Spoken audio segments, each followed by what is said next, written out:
नमस्कार. मी अरविंद आटले. तर सध्या आपण कथारूप संतांच्या ज्या वेगवेगळ्या कथा आहेत, या कथातून अध्यात्म कसं शिकायचं, साधकांनी कसं वागायचं, काय काय काळज्या घेतल्या पाहिजेत, हा सगळं आपण कथाद्वारे शिकतो आहोत. मागेच सांगितलं मी की के.व्ही. बेलसरे यांनी या कथा संग्रहित केलेल्या आहेत. कुठे वेगवेगळ्या ठिकाणाहून त्यांनी त्या जमा करून मुद्दाम उपासकांसाठी अतिशय सुंदर बोधप्रद अशा या कथा आहेत. तर याद्वारे आपण बिटवीन दी लाईन्स वाचायला शिकणार आहोत. तर आता पुढची कथा बघूया. तुकाराम वाळवेकर यांना चित्रकूट पर्वताजवळ पेशव्यांकडून जहागीर मिळालेली होती. ताईबाई त्यांची सून. घरी मोठं ऐश्वर होतं. सन 1900 साली तिचे यजमान प्लेगने वारले. त्यांना 13 वर्षाचा नरहरी नावाचा मुलगा होता. त्याला कोणीतरी पळवून नेलं. इंग्रज सरकारनं ताईबाईला कळवलं की मुलगा परत आला तर जहागीर राहील, नाहीतर वारस नाही म्हणून जहागीर सरकार समा होईल. ताईबाईला जन्मभर फक्त अन्नवस्त्र मिळेल. ताईबाई मुलाच्या शोधार्थ निघाल्या. 8 वर्ष भारतभर फिरल्या. द्वारकेला त्यांना समजलं की मुलगा गोसाव्यांनी पळवलेला असून त्यांच्या संगतीत आहे. त्याप्रमाणे शोध करता 2 वेळा मुलगा हाताजवळ आलेला गेला. शेवटी बाई थकल्या आणि निराश होऊन गाणगापूरला राहिल्या. तेथून त्या निघाल्या आणि फिरता फिरता पूर्णा स्टेशनवर आल्या. तेथे एका माणसानं त्यांना दाजीबा नावाच्या सत्पुरुषाचा पत्ता सांगितला. ताईबाई दाजीबांना भेटल्या. ते म्हणाले, बाई, तुमचा मुलगा सुखरूप आहे. दक्षिणेत शैल्य मल्लिकार्जुन क्षेत्री जा, तेथे तो गोसाव्यांच्या तांड्यात तुम्हाला मिळेल. बाई शैल्य मल्लिकार्जुनला गेल्या. तेथे कॅन्टोन्मेंटच्या साहेबांना भेटल्या आणि त्याला सर्व हकीकत सांगितली. त्यानं बाईंच्या बरोबर एक शिपाई दिला आणि पहाडावर गोसाव्यांच्या तांड्याकडं पाठवलं. त्या तांड्यामध्ये मुलगा बसलेला होता. त्याला बाईंनी ओळखला. त्या परत आल्या आणि त्यांनी साहेबाला सांगितलं. साहेब 25 गोऱ्या सैनिकांसह पहाडावर गेला. मुलगा तळ्यात स्नान करून कपडे घालीत होता. त्याला एकीकडे बोलून हकीकत विचारली. तो बाईंचाच मुलगा आहे याची खात्री झाल्यानंतर साहेबानं त्यांना परत आणलं. आईची आणि मुलाची 9 वर्षांनी गाठ पडली. जीवनामध्ये माणसांचा संयोग आणि वियोग हे प्रारब्धाधीन असतात आणि प्रारब्ध हे कालाधीन असतं. संतांना त्यांची बरोबर कल्पना असते. कुठून कुठे धागे असतात. प्रारब्ध कसे कोणाला किती कसं फिरवेल हे सांगता येत नाही. दुःख ही प्रारब्धानुसार येत असतात आणि जात असतात. बाईंच्या नशिबात तो शेवटी मुलगा होता. प्रारब्धात त्यांच्या होता. नाहीतर तोही बिचारा पोरगा कुठेतरी त्या गोसाव्यांच्या तांड्यात घेऊन इकडं तिकडे आयुष्यभर फिरत राहिला असता. पण त्याच्याही प्रारब्धात शेवटी चांगला योग होता. आईची भेट होती आणि राज्य होतं.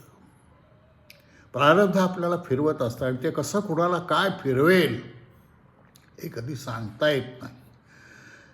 त्यामुळे आपण अतिशय सावध आणि प्रारब्धाचा विचार करून नेहमी असावं. आता काही तरुण मुलं अमरनाथच्या यात्रेला गेली. अमरनाथचं दर्शन घेतल्यानंतर तेथून जवळ राहणाऱ्या एका साधूच्या दर्शनाला सर्वजण गेले. साधू बराच वयस्कर होता. तो एका लाकडाच्या फळीवर शांत पडलेला होता. त्याचं दर्शन घेऊन मंडळी समोर बसली. 15-20 मिनटं झाली पण साधू काहीच बोलेना. म्हणून एक जण म्हणाला, आपण काही संदेश देऊ शकता का? तेव्हा साधू म्हणाला, चलते राहो, मुक्काम आही जाएंगा. चालत राहा, मुक्काम येईलच येईल. या संदेशामध्ये साधनाचं मर्म साठवलेलं आहे. साधनेमध्ये मोठी चिकाटी लागते. साधकानं निराश होता कामा नये. कधीही निराश व्हायचं नाही. नेहमी आशा ही तुम्हाला पल्लवित करत राहिलं पाहिजे. प्रगती होणारच. तुम्ही जर सत्यपणे सद्गुरूला शरण गेले असाल तर प्रगती होणार. अनेक लोकांना गुरु मिळण्यासाठीच वर्षानुवर्षे जावी लागतात. मला स्वतःला अध्यात्माच्या मार्गात गेल्यानंतर कित्येक वर्ष मला गुरु मिळायला 27 वर्ष जवळपास लागली. 21 वर्ष. इतका काळ मध्ये कसा जातो आणि हा काळ माणूस कसा काढतो हे मी अनुभवलेलं आहे. तुम्ही कधी निराश होऊ नका. साधनेवर प्रामाणिक राहा. ईश्वरावर श्रद्धा ठेवा. आज ना उद्या तुमच्या नियत गुरुची तो बरोबर तुमची गाठ घालून देईल. आणि ती गाठ पडत नाही म्हणून कोणाच्या तरी गळ्यात माळ घालू नका. तुम्हाला गुरु तुमची जर तीव्र तीक्ष्ण इच्छा असेल, तळमळ असेल, तर तुमचा गुरु नियत आहे हे विसरू नका. आणि हा नियत मिळस्तोपर्यंत वाट पहा. नाही तर फसगत होण्याची खूप शक्यता असते. अनेक जण घाई गर्दीमध्ये कोणाच्या तरी गळ्यात पडतात आणि मग आयुष्यभर नंतर पश्चाताप करत बसतात किंवा द्वैतात राहतात. हे द्वैत अतिशय कठीण असतं सहन करायला. हे द्वैत तुमच्या मागे लागू नये म्हणून ही कथा सांगितली आहे तुम्हाला. अमानित्वाचा अभ्यास कसा करावा याची एक कथा पुढे आहे. परमाचार्यांचा एक शिष्य म्हैसूरच्या न्यायालयामध्ये मुख्य न्यायाधीश झाला. गरिबातून कष्ट करून जीवनात यशस्वी झालेला तो माणूस शंकराचा भक्त होता. ओम नमः शिवाय या मंत्राचा 5000 जप केल्याशिवाय तो अन्नग्रहण करीत नसे. त्याला ईश्वर दर्शनाची खरी ओढ होती. निवृत्त झाल्यानंतर तो आपल्या गुरुकडे गेला आणि म्हणाला, आता मला ईश्वर दर्शनाचा मार्ग सांगा. गुरु म्हणाले, मी मोठा न्यायाधीश होतो ते आधी विसर. ते विसरण्याला काय करावे हवे ते सांगा. असं म्हटल्यानंतर गुरु म्हणाले, जेथे आपल्याला कोणी ओळखत नाही अशा ठिकाणी जाऊन भीक मागा. एवढा मोठा न्यायाधीश, त्याला गुरु भीक मागायला सांगतायत. आणि असला न्यायाधीश असलेला माणूस ते तयार होतो. गुरुची परीक्षा कशी असते पहा. गुरुच्या आज्ञेप्रमाणे जज घर सोडून द्वारकेला गेला. तिथे श्रीकृष्णाच्या मंदिरासमोर तो भिकारी लोकांच्या रांगेमध्ये बसून भीक मागू लागला. कमरेला एक पंचा, डोक्यावर एक, हातामध्ये एक टावेल आणि खांद्यावर टावेल आणि हातामध्ये एक पत्र्याचा डबा असा त्याचा अवतार होता. म्हैसूर सरकारचे गोपाळस्वामी नावाचे एक शिक्षणाधिकारी मे महिन्याच्या रजेमध्ये द्वारकेला गेले होते. श्रीकृष्णाच्या दर्शनाला जाताना त्यांनी या भिकाऱ्याला पाहिलं. आपण या माणसाला कुठेतरी पाहिलं आहे असं त्यांच्या मनात आलं. पण बरोबर आठवेना. 12 वाजता मंदिर बंद झालं आणि भिकारी उठून जाऊ लागले. गोपाळस्वामी या जज्जाच्या मागे गेले.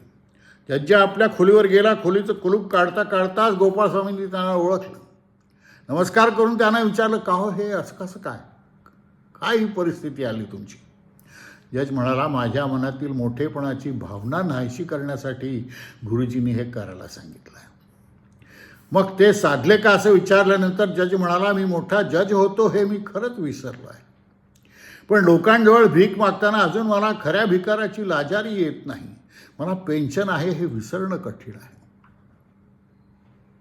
गुरु कशी परीक्षा घेतात. 4 महिने मी भिक्षा मागून राहिलो आहे गाणगापूरला. मला भिक्षेचा अनुभव आहे. आणि त्यावेळी माझं गायत्री पुरस्चरण चालू असल्यामुळे परान्न मला वर्ज्य होतं. त्यामुळे शिजलेलं अन्न कोणाकडून कधी घ्यायचं नव्हतं. लोक भिक्षा, तुम्ही एक दिवस जाऊन गाणगापूरला मागतात. सगळेजण भिक्षा मागण्याची तिथे पद्धत आहे. परंतु ती एक वेळची भिक्षा, लोक भिक्षा वाढतात त्यावेळी जाऊन घेणं आणि एरवी भिक्षे करू म्हणून जाणं, यात अतिशय फरक आहे.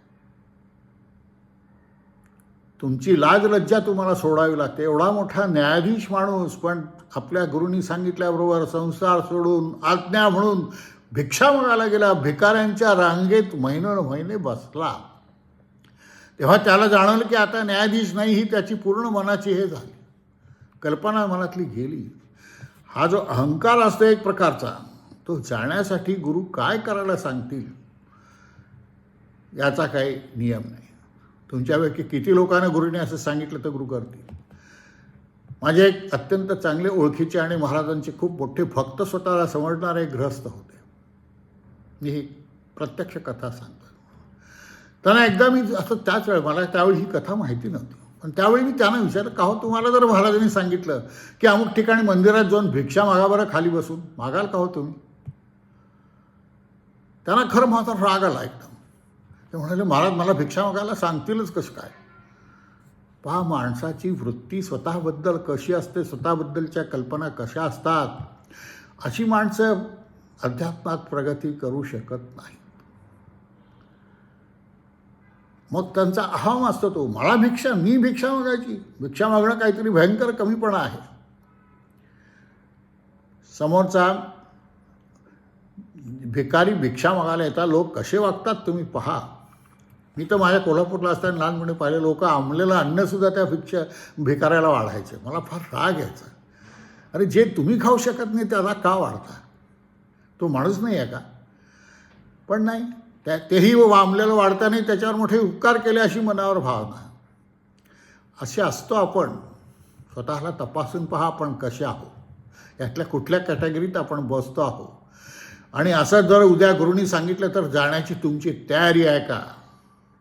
नुसती उपासना करून मला मोठे मोठे अनुभव पाहिजे असं म्हणून चालत नाही. अत्यंत लीनता, अहंकार पूर्ण नष्ट झाल्याशिवाय गुरु तुमचं काही करत नाही. षडविकार तुमचे संपले पाहिजे. हे संपत नाही तोपर्यंत कुठल्याही प्रकारची प्रगती साधनेत होत नाही. टुलपुल मला अमुक दिसलं, मागे अन्नावर अमुक झालं, तमुक झालं असे म्हणून सुटपट अनुभव सांगणाऱ्यांना काही अर्थ नसतो. आणि असे अनुभव सांगून त्याचाच अभिमान धरणारे लोक जेव्हा मला पाहतो तेव्हा मला त्यांची कीव येते. त्यांना दुर्दैवाने काही समजतच नसतं. अज्ञान किती असावं ह्याला काहीतरी परिसीमा असते. काही नाही, त्याला काही अत्यंत अज्ञानी असतो आपण. हे लक्षात ठेवा. या कथा मी मुद्दाम सांगतो आहे तुम्हाला. आता देह प्रारब्धावर टाकणे अशी एक कथा पुढे आहे. 30-40 वर्षापूर्वी काही मंडळी बद्रीनाथाच्या यात्रेला गेली. देवाचं दर्शन झाल्यानंतर एकानं पुजाऱ्याला विचारलं, हिमालयात साधू आहेत असं म्हणतात, इथे जवळपास कोणी साधू आहे का हो? ही कथा वाचल्यानंतर मला माझीच आठवण झाली. हिमालयात मी असाच गेलो आणि असंच त्या बद्रीनाथच्या पुजाऱ्याला विचारलं, का हो इथे कोणी साधू आहेत का? आणि त्यांनी ज्या माणसाचा पत्ता दिला त्या साधूंनी माझं आयुष्य कायमचं बदलून टाकलं. अशा अनुभवातून जावं लागतं. अत्यंत कबाड कष्ट करावे लागतात. अमानित्व तुम्हाला स्वीकारावं लागतं. कसलाही मानदंभ हे सगळं घालवावं लागतं. गंमत नाही आहे खऱ्या. हे जे मोठे मोठे तुम्ही नावं सांगता, यांनी किती काय प्रयत्न केले आहेत. यांचे अनेक संतांची चरित्र मी मुद्दाम तुमच्यासमोर ठेवली आहेत, ती वाचा तुम्ही. पुजारी म्हणला, तो बघा मंदिराच्या पायऱ्यावर अगदी खाली बसलेला माणूस साधू आहे. मंडळी खाली उतरून त्या माणसाजवळ गेली. त्याच्या कमरेला एक गोंडपाट गुंडाळलेलं होतं, अंगावर काहीच नव्हतं. तब्येत चांगली होती. वृत्ती प्रसन्न होऊन हातात जपमाळ होती. जप चालू असून येणाऱ्या जाणाऱ्याकडे लक्ष नव्हतं. त्यानं पुजाऱ्याला प्रश्न विचारला. त्यानं त्या माणसाला नमस्कार म्हटलं. त्याबरोबर त्याने डोळे उघडला आणि गुड मॉर्निंग म्हटलं.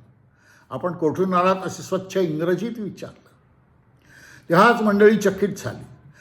तो माणूस मद्रास विद्यापीठाची विद्वान पदवी घेतलेला प्राध्यापक होता. गुरूंपाशी भागवताचा अभ्यास करताना गुरु म्हणाले, आपला देह प्रारब्धाने चालतो, देहाला प्रारब्धावर सोपवावा. प्रारब्ध त्याचा कसा सांभाळ करते हे अनुभवाने पटलं की दृश्याचं प्रेम क्षीण होतं. मग ईश्वराचं प्रेम येण्यास उशीर लागत नाही. प्रारब्धाने देह कसा चालतो हे पाहण्यासाठी तो प्राध्यापक फिरता फिरता हिमालयात आला. त्याला विचारलं, तुम्हाला रोज जेवायला कोण देतो?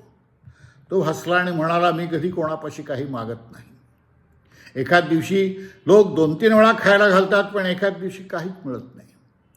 मग मी गंगेचं पाणी पिऊन राहतो. मी वर्षभर येथे आहे. आता माझ्या मनात जेवणाचा विचारच येत नाही.